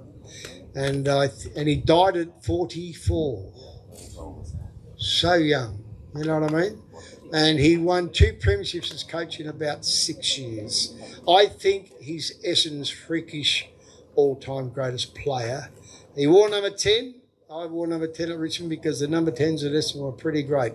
Bluey Shelton and John Coleman. So if anybody wants to come and buy any of these or get your premierships of your club, come and see me tonight. They're very affordable and the books are $50. Thank you very much. Fantastic, Kev. Thank you so much, everybody, for having a listen. Magnificent. Come on down. 2 books for $50. A special message in each book, Kevin. Thanks for your time. Folks, when this new clubhouse is built, please give us an invite back. We'd love to come down. Hey, mate, we would love to come down. This is just a warm-up show, don't we? When the new place is built, we'd love to come down. Dwayne, thanks so much. Oh, you want to say a few words, Dwayne? Yes, go. G'day. Right, the encore's done. Time for me to finish off. Look, on behalf of the St Andrews Cricket Club, firstly, Mark Allen, done a superb job this evening interviewing Harry Garside and letting Sheedy do his wonderful thing. Massive thank you to Mark Allen. Sensational, mate. They always say you should meet your sporting idols and your heroes, and I've heard this guy on the radio for many years and he hasn't disappointed. He's been an absolute gem and he's a great fellow. Kevin Sheedy, look, there's no introduction needed. There's no words you can describe this gentleman with, and to have the great man here twice this season and again tonight, Kevin, it's an absolute honour, mate, and we thank you very much for your time. To everyone who's bought a ticket and brought raffle tickets, etc., we really appreciate it. What we'll do is we'll just quickly draw out the raffle. Once we finish doing the raffle, we'll wrap the evening up and you can come down and get a photo and buy some memorabilia and these books. I have bought a couple of books off Kevin. I can't read, but the pictures look very nice. Boom, boom, dad jokes. Yeah. My wife saw me making a car out of spaghetti. She thought I was going crazy. You should have seen her face when I drove past her. Boom, boom. I actually... Hey, I think we're in the wrong job here. I actually won the dad jokes in about 2014 with Marco. He laughed for 5 minutes. But anyway, what we're going to do quickly, we're going to draw the raffle once this is completed. Yep. This is for 3 tickets to the Medallion Club. Round 1, Essendon versus Hawthorn. Kevin Sheedy is going to punch Mitchell White's light out. Draw it out, Kev. This is serious business now, Kev. Memorabilia. What number we got, Kev?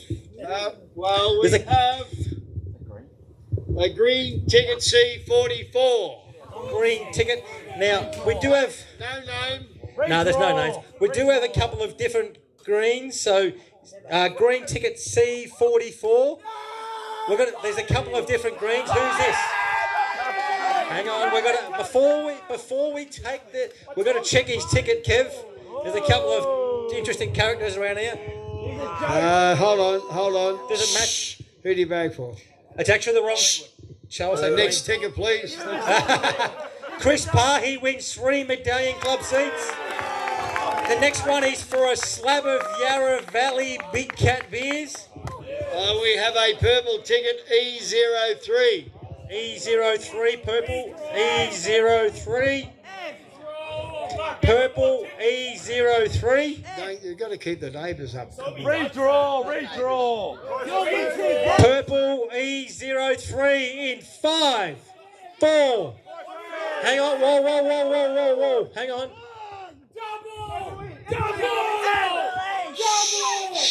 Please, ladies. Oh, drink a slab of Big Cat, and you got to drink them and scull them down here on stage tonight. We had a deal. You get a Well done. Say thank you to Kevin. Oh, no, don't mention it. And then the next one, Kev. Now we're not going to mess around. I can't even bother doing it. We've got 10 pizzas to give away, Kev. 10 pizzas. We're not even going to muck around. What we're going to do, if you want a pizza, come and see me. I've got about 400 vouchers, actually. Anyway, the night's over. Ladies and gentlemen, come and meet the great men. Thank you very much. I've literally got 100 pizza vouchers. Come and see me later.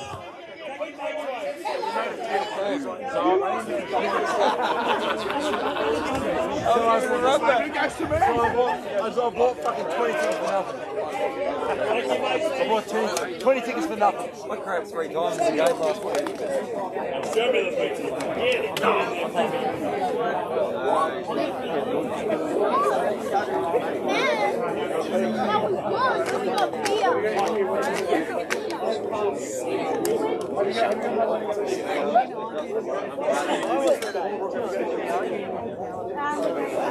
Thank you.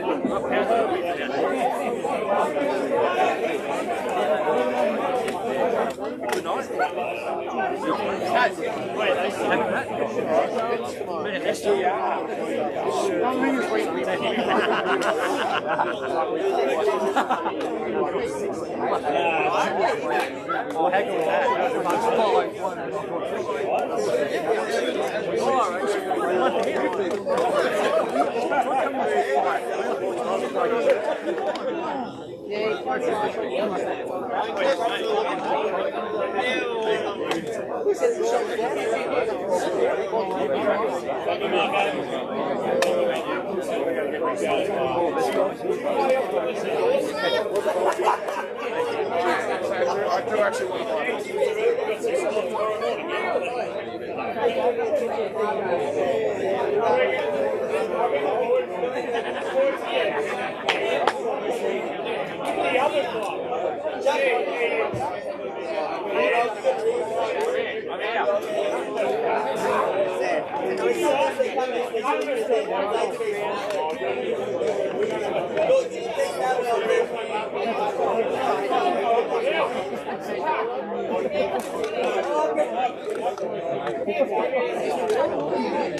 to